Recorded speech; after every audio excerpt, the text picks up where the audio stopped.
জিজ্ঞেস করার পর আল্লাহ রাসূল বললেন, সাহাবী তুমি কিয়ামতের জন্য কি আমল করছো? কাকে জিজ্ঞেস করছো? কথা খেয়াল করেন, কাকে? রাসূলের সাহাবী মুহাম্মদুর রাসূলুল্লাহ সাল্লাল্লাহু আলাইহি ওয়াসাল্লাম তিনি জিজ্ঞেস করছেন সাহাবীকে, সাহাবী কি আমল করছো?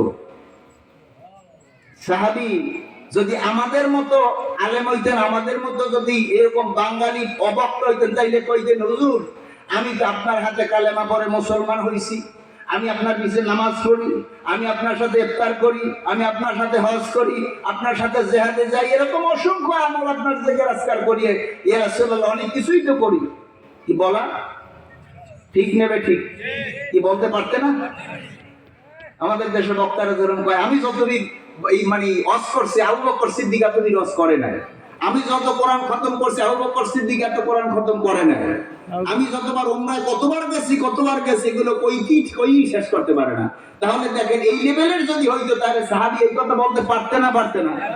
সাহাবীরা কত বিনয়ী, কত তাকওয়া, কত অহংকার মুক্ত। তারা বললেন, ইয়া রাসূলুল্লাহ, ইয়া হাবিবাল্লাহ, আমি আপনার সাহাবী, আমার কাছে কোনো আমল নাই, আমার কাছে তেমন কোনো চালান নাই, আমার তেমন কোনো আমল আমি করতে পারি নাই, তবে ইয়া রাসূলুল্লাহ এতটুকু বলতে পারি, আমার কাছে যে আমলটা আছে একটা আমল হলো উহিব্বুল্লাহ ওয়া রাসূলাহু।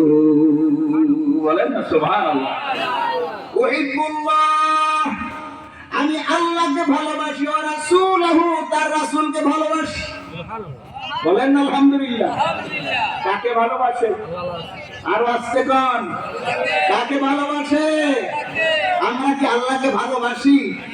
কপাল পোড়া মুসলমান, আমরা যদি সত্যি আল্লাহকে ভালোবাসতাম, এই মাহফিল এত বড় প্যান্ডেলের ভিতরে শত শত মানুষ মাগরিবের পর এখানে উপস্থিত হতো।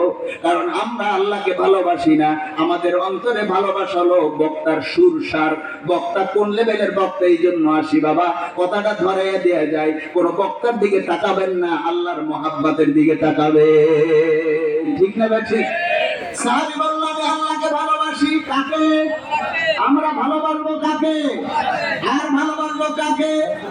নবীকে ভালোবাসবো, আল্লাহকে ভালোবাসবো। আর নবিয়্যু আওলা বিল মুমিনিনা মিন আনফুসিহিম। আমার আল্লাহ কয়, আমার নবীরে তোমরা জীবনের চাইতে বেশি ভালোবাসবা। জোরে বলুন সুবহানাল্লাহ। কিসের চাইতে? জীবনের চাইতে বেশি ভালোবাসবা আমার রাসূলকে। সাহাবীরা, ইয়া রাসূলুল্লাহ আমার কোনো চালান নাই, আমি আপনাকে আল্লাহকে ভালোবাসি, আপনাকে ভালোবাসি। বলার সাথে সাথে আল্লাহ রাসূল অসংখ্য অনেক সাহাবী বসা, সাহাবীদেরকে উদ্দেশ্য করে বললেন, ও সাহাবীরা শুনে রাখো, যে যাকে ভালোবাসে তার সাথেই তার হাসর হবে। বলেন আলহামদুলিল্লাহ। যে যাকে ভালোবাসে তার সাথে তার হাসর হবে। আমার যুবক